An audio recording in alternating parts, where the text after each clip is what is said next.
Very good morning everyone, welcome to सरपसा classes. मैं हूं सीनू ठाकुर और आज बहुत इंपॉर्टेंट एक टॉपिक है जिस पे डिस्कशन तो बनता ही है। ये गुड न्यूज़ है, इसमें परेशान होने वाली बातें नहीं है। यूजीसी ने एक नया ड्राफ्ट जो है वो आपके सामने लाकर रख दिया है।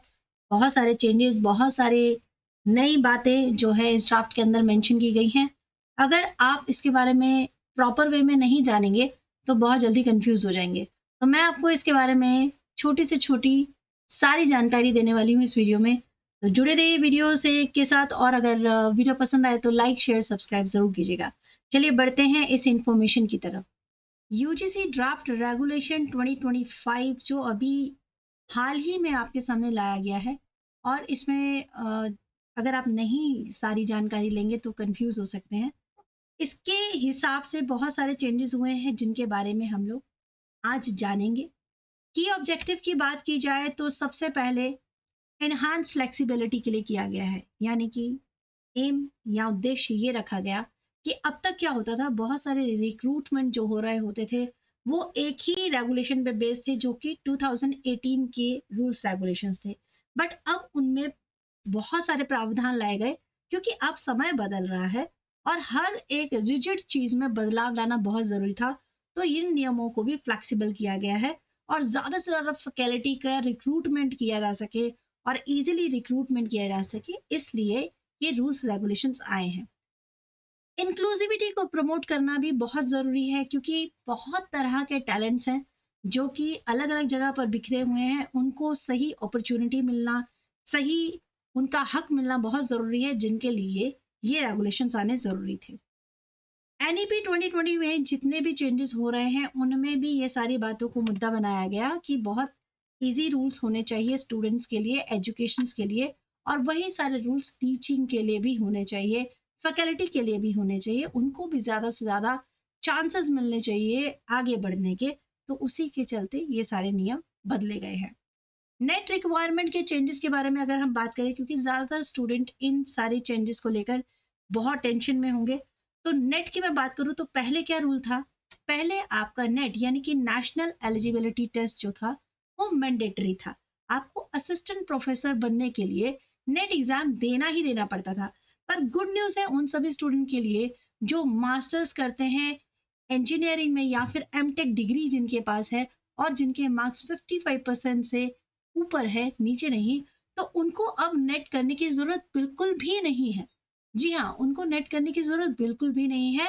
जिन्होंने मास्टर्स इन इंजीनियरिंग किया हुआ है या फिर एमटेक डिग्री होल्डर है, अब उन्हें नेट की जरूरत नहीं पड़ेगी। वो चाहे तो डायरेक्ट असिस्टेंट प्रोफेसर के लिए आवेदन कर सकते हैं। और थोड़ा डिटेल में समझेंगे, घबराइए मत। एकेडमिक फ्लेक्सिबिलिटी की अगर बात की जाए तो हाईएस्ट क्वालिफिकेशन जो आपकी रहेगी, यानी अब आप किसी भी सब्जेक्ट में पढ़ा सकते हैं जो आपकी हाईएस्ट एकेडमिक स्पेशलाइजेशन हो। इसका मतलब क्या हुआ कि पहले आप क्या करते थे, यदि आपको प्रोफेसर बनना है किसी पर्टिकुलर सब्जेक्ट में तो आपका ग्रेजुएशन में वो सब्जेक्ट होना चाहिए, मास्टर्स में भी आपको वही सब्जेक्ट लेके पढ़ना पड़ता था, और आगे चलकर जो फर्दर हायर स्टडी थी उसमें भी आपको वही सब्जेक्ट करना पड़ता था। बट अब आपको इस रेगुलेशन को मानने की जरूरत नहीं पड़ेगी। यदि आपके पास ग्रेजुएशन में कोई और सब्जेक्ट था और मास्टर्स आप चाहते हैं कि मैं किसी और सब्जेक्ट में करना चाहता हूँ और उसी के हिसाब से मैं अपना जो आगे अपना फैकल्टी का जो मेरा रास्ता है उसको तय करना चाहता हूँ, तो अब आपके लिए हर तरह से रास्ते खुल गए हैं और क्रॉस डिसिप्लिन टीचिंग भी मुमकिन हो गई है। यानी पीएचडी में अब एक सब्जेक्ट के साथ साथ आप जो प्रीवियस आपकी डिग्री है आप उसमें बंधे नहीं रहेंगे। आप पहले अगर आपके पास डिग्री किसी और सब्जेक्ट की है, आप पीएचडी किसी और सब्जेक्ट में भी कर सकते हैं। तो ये एक बहुत ही अच्छा और बहुत ही बढ़िया चांस आपको मिल जाएगा। नेट सेट फ्लेक्सिबिलिटी की मैं बात करूं तो आप अलग अलग सब्जेक्ट में भी अपना सब्जेक्ट चुनकर नेट क्वालिफाई कर सकते हैं। ऐसा बिल्कुल भी नहीं होगा कि अगर आप मास्टर्स हैं किसी पर्टिकुलर सब्जेक्ट में तो आपको नेट में भी उसी सब्जेक्ट को लेकर बढ़ना पड़ेगा। यदि आप चाहते हैं और आप किसी और विषय में आपका इंटरेस्ट जागृत हो चुका है तो आप नेट उस एग्जाम में भी दे सकते हैं और उस एग्जाम को लेकर आगे उस सब्जेक्ट को लेकर भी आप अपने फैकल्टी आवेदन कर सकते हैं। प्रमोशन क्राइटेरिया की बात कर लेते हैं। यदि आप जॉब कर रहे हैं तो प्रमोशन तो बहुत इंपॉर्टेंट है। पहले क्या होता था, पहले बहुत सारे जो कानून होते थे रिजिड हो जाते थे। प्रमोशन पाने के लिए आपको एक पर्टिकुलर एक ही रास्ते को तय करके आगे बढ़ना पड़ता था। बट अब आपके पास पीएचडी तो रिक्वायर्ड है ही है, वो तो मैंडेटरी है। पीएचडी तो आपको करनी होगी अगर आपको प्रमोशन चाहिए तो। और एसोसिएट प्रोफेसर बनने के लिए भी आपको पीएचडी इसेंशियल है। प्रमोशन पाने के लिए पीएचडी जो है वो बहुत जरूरी है। लेकिन अगर आप असिस्टेंट प्रोफेसर बनना चाहते हैं, यानी कि एंट्री लेना चाहते हैं, तो आपको पीएचडी अनिवार्य नहीं है। बट अगर आप प्रमोशन पाना चाहते हैं after assistant professor, then you have to be clear your PhD, तब आपको पीएचडी करना ही पड़ेगा। Elimination of API system. जी हाँ, पहले क्या सिस्टम होता था? पहले यदि आप कॉलेज में या किसी अच्छी अथॉरिटी में पढ़ा रहे हैं, एज अ फैकल्टी आप ज्वाइन कर चुके हैं, तो आपके जो प्रमोशन स्कोर्स होते थे वो एपीआई पे बेस्ड होते थे।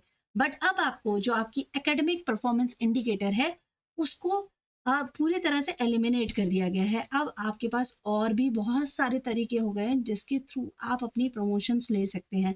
तो प्रीवियस अप्रोच थी आपकी एपीआई सिस्टम, जिसमें क्वांटिटेटिव मैट्रिक्स के द्वारा आपके जो परफॉर्मेंस है उनको मेजर किया जाता था। बट अब ये सिस्टम चेंज होकर क्वालिटेटिव एवोल्यूशन हो गया है।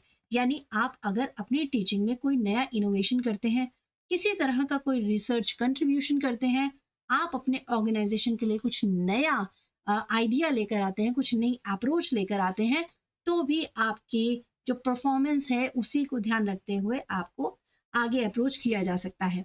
कम्युनिटी इंगेजमेंट का पूरा पूरा ध्यान रखा गया है। यानी कि अब सभी फैकल्टीज की इन्वॉल्वमेंट आपकी कम्युनिटी ओरिएंटेड एक्टिविटीज में होना बहुत ही ज्यादा इंपॉर्टेंट हो जाएगा। यानी अब आपको सोशली गैदरिंग, सोशली आपको आगे बढ़ने का भी चांस मिलेगा, और साथ में पूरे समाज को आगे बढ़ाने के लिए अगर आप आइडियाज रखते हैं तो भी आपके उस आइडियाज को सराहा जाएगा। ठीक है, तो इंक्लूसिविटी मेजर्स का मतलब क्या हुआ कि अब आप बहुत सारी चीजें एक साथ कर सकते हैं। यानी कि अगर आप डेडिकेटेड रिक्रूटमेंट पाथवेज खुल जाएंगे आर्ट्स प्रोफेशनल के लिए, जो कि पहले बहुत कम हुआ करते थे। इसके अलावा स्पोर्ट्स पर्सन के लिए भी बहुत इजी होगा टीचिंग रोल करना और अपने सारे जितने भी सपने हैं उनको पूरा करना। इसके अलावा ट्रेडिशनल नॉलेज जो है उसके लिए भी अलग अलग प्रावधान किए गए हैं और उनके लिए भी रास्ता खोला गया है, क्योंकि ट्रेडिशनल डिसिप्लिन जो होते हैं वो भी हमारे भारत के लिए बहुमूल्य संपदा मानी गई है। ठीक है, अलाइनमेंट विद एनईपी की बात करें तो अभी हमने देखा ही था कि 2020 में नई एजुकेशन पॉलिसीज जो आई थी उसके मद्देनजर बहुत सारे चेंजेस हुए थे, और ये ड्राफ्ट भी हमें उसी की ओर ले जा रहा है। जैसे कि इन्होंने सपोर्ट किया है एनईपी उन गोल्स के लिए जो कि रिजिड सब्जेक्ट्स बैरियर बनाते थे। पहले हम सब्जेक्ट्स में ही बंधे रह जाते थे, आपको उसी में ग्रेजुएशन करना है, मास्टर्स करना है, यदि आपको प्रोफेसर बनना है तो आपको एक ही सब्जेक्ट लेके आगे बढ़ना पड़ेगा। बट अब आपको ऐसा नहीं करना होगा। अब आपके लिए चारों तरफ से रास्ते खुल चुके हैं, और ये एनईपी का बहुत इंपॉर्टेंट गोल है। रिसर्च पर बहुत ज्यादा जोर दिया गया, क्योंकि नए नए आइडियाज, नए नए इनोवेटिव जो आइडियाज हैं, आजकल आप देखेंगे कि बहुत सारे यंग एंटरप्रेन्योर भी आ रहे हैं जिन्होंने बहुत सारे आइडियाज रखे हैं। तो इन आइडियाज को आगे भी इम्पॉर्टेंट करार दिया जाएगा और रिसर्च के लिए बहुत ज्यादा उम्मीदें बढ़ जाएंगी, और वो जरूरी भी है। यदि हम रिसर्च करेंगे तो कुछ नया हाथ लगता है, राइट? तो रिसर्च एम्फेसिस के लिए बहुत ज्यादा इंकरेज करने के लिए भी रास्ते खोले गए हैं। होलिस्टिक एजुकेशन को मेन थीम बनाया गया है, ताकि ज्यादा से ज्यादा और चारों तरफ, या ये कहें कि बहुमुखी विकास किया जाए, चारों तरफ से विकास हो एजुकेशन का। ये सारी चीजें मद्देनजर रखी गई हैं। इससे बेनिफिट्स क्या होने वाला है, चलिए अब बेनिफिट्स के बारे में बात कर लेते हैं। सबसे पहले एक्सेसिबिलिटी बढ़ेगी। यानी कि पहले एमटेक और एमई डिग्री होल्डर्स जो थे उनके लिए बहुत सारे बैरियर्स हो गए थे, लेकिन अब उनके लिए बैरियर्स एकदम कम कर दिए गए हैं। यानी उन्हें अब नेट करना ही नहीं है, अब वो डायरेक्ट जाएंगे और अपने असिस्टेंट प्रोफेसर के लिए अप्लाई कर सकते हैं, आवेदन कर सकते हैं और अपने पढ़ाई क्षेत्र में आगे बढ़ सकते हैं। इसके अलावा इंटरडिसिप्लिनरी अप्रोच कर दी गई है। यानी कि एकेडमिक प्रोग्रेशन जो है वो आपके हाईएस्ट क्वालिफिकेशन पे बेस होगा, ना कि आपकी पिछली सारी डिग्री को लेकर बना रहेगा। मेरिट पर फोकस किया गया है, जो कि क्वालिटेटिव कंट्रीब्यूशंस के लिए बहुत जरूरी है। टीचिंग रिसर्च में आपकी जो क्वालिटीज हैं उन पर ज़्यादा फोकस किया जाएगा, बजाय इसके कि आपने किस चीज़ में कितने मार्क्स लिए थे, क्वांटिटेटिव आपकी एबिलिटी क्या थी, क्वालिटी अब आपकी जो भी है उनको भी फोकस किया जाएगा। तो ये सारे इंपॉर्टेंट आपके बेनिफिट्स रहेंगे। इससे इम्पेक्ट क्या पड़ने वाला है फैकल्टी रिक्रूटमेंट में? जैसे 55% जो पोस्ट ग्रेजुएट मार्क्स हैं आपके, वो मिनिमम रिक्वायर्ड कर दिए गए हैं डायरेक्ट रिक्रूटमेंट विदाउट नेट के लिए। किन के लिए? जो एमई या फिर एमटेक स्टूडेंट रहेंगे। नेट रिक्वायरमेंट को नो लॉन्गर मैंडेटरी कर दिया गया है, ठीक है, बट पीएचडी आज भी मैंडेटरी है यदि आप प्रमोशंस पाना चाहते हैं। 100% पीएचडी नेसेसिटी, जो कि आपके अगर आपके पास पीएचडी है तो आपको नेट करने की जरूरत नहीं है, ये तो पहले से ही प्रावधान था, ठीक है। स्टेक होल्डर फीडबैक की मैं बात करूं तो यूजीसी ने इनवाइट किया है फीडबैक उन सभी स्टेक होल्डर से, इंश्योर करने के लिए कि रेगुलेशंस जो हैं वो सभी एकेडमिक नीड्स सबकी फुलफिल हो पा रही है या नहीं, ठीक है।